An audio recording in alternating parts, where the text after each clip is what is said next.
Independência do que e de quem? Neste 7 de setembro, que já se passou, ao invés de comemorar a independência do Brasil, nós, o povo, transformamos essa data em mais um dia de protestos. Um sabor especial dado pela data.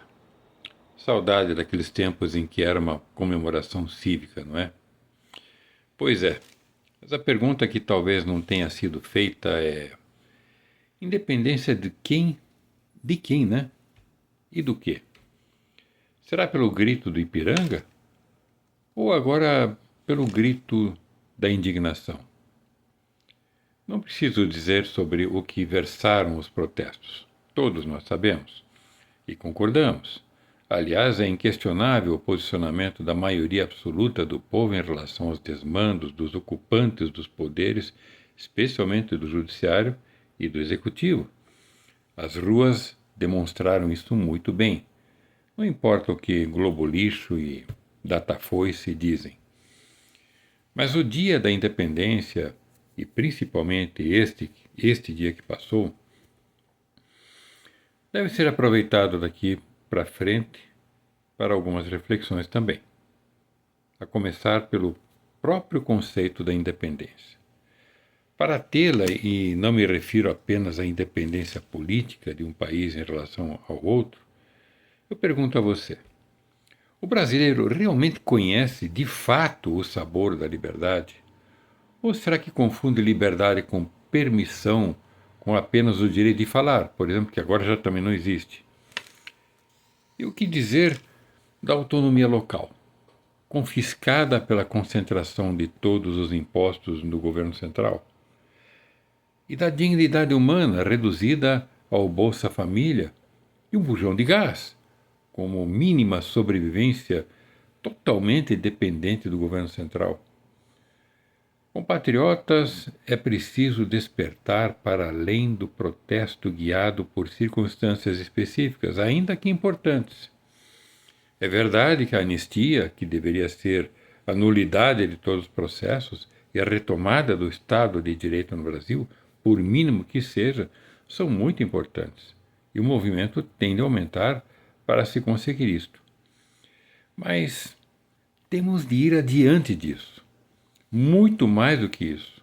A liberdade verdadeira não tem de ser concedida, pois somos nós o poder originário que concede poderes limitados aos que permitimos ocupar os poderes da República. E o problema é que eles ficaram com os poderes ilimitados. Eu pergunto a você, então, compatriota: como assim pedir liberdade? Como assim pedir anistia? Pense bem, se chegamos a este ponto de pedir liberdade, então está claro que fomos submetidos e que estamos sendo manipulados. Temos de virar essa chave, e nós, o povo, é que temos de fazer isso. Conquistar e não pedir a liberdade. Conquistar e não pedir a nossa autonomia. Conquistar e não pedir a nossa soberania como povo. Conquistar e não pedir o país que é nosso. E essa conquista exige coragem para romper com a dependência do sistema e reconstruir a estrutura da federação e das entidades institucionais do país, de baixo para cima. Pois é a estrutura que acoberta o sistema, que nos suga e nos escraviza. Esse sistema se aproveitou da estrutura cheia de falhas e concentrou tudo, todos os poderes. As decisões que moldam nossas vidas são tomadas por poucos, longe do povo, longe das realidades locais. O plano para a tomada de poder é muito claro: sufocar a autonomia dos estados e das cidades, concentrando 100% dos tributos, controlar as eleições, a polícia centralizada e a narrativa para implantar um modelo totalitário onde você se torna apenas um escravo descartável a qualquer momento. Até mesmo o dia da independência provavelmente vai ser abolido, pois, por alguma razão estúpida, já que o termo pode ser usado, classificado até como antidemocrático. A independência de cada um para construir a sua vida com liberdade e autonomia começa em você e continua com você e depende de você. Se você, compatriota, entender isso, não importa quantos adiram às fileiras dessa força-tarefa, faremos uma silenciosa revolução, no melhor dos sentidos. E sim, uma revolução absolutamente poderosa. Porque só se muda tudo quando se sabe por quê e para quê. E esta revolução vai acontecer quando cada brasileiro compreender que os estados e cidades têm de ter autonomia para decidir seus próprios rumos. A reestruturação é exatamente a redefinição dos poderes, sendo realmente distribuídos para onde todos vivem. O governo central deve ficar restrito à moeda, à defesa nacional, às relações externas e ter um tribunal constitucional. O resto é com estados e cidades, autossuficientes, é claro, e aqueles que não têm condições de autossuficiência devem ser tutelados pelo governo central. É simples assim. Cada cidadão saberá que no seu estado e na sua cidade terá uma educação, por exemplo, que constrói um cidadão pronto para viver com liberdade responsável e protagonizar pela sua vida, e não uma estúpida e criminosa doutrinação que transforma crianças em pessoas dependentes.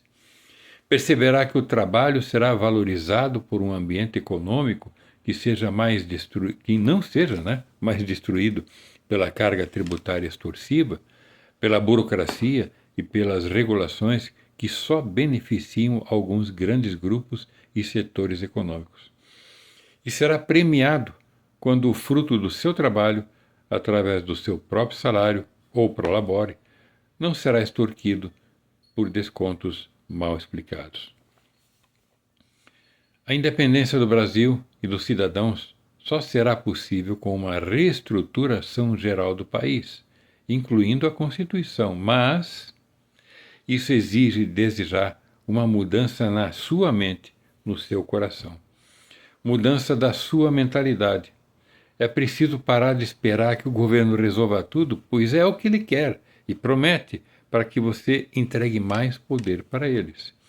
É preciso entender que a dignidade humana nasce da liberdade de escolha, da responsabilidade individual, da capacidade de construir o próprio destino.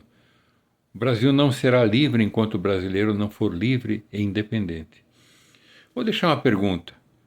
Você se acha livre ou está desconfiado que foi domesticado?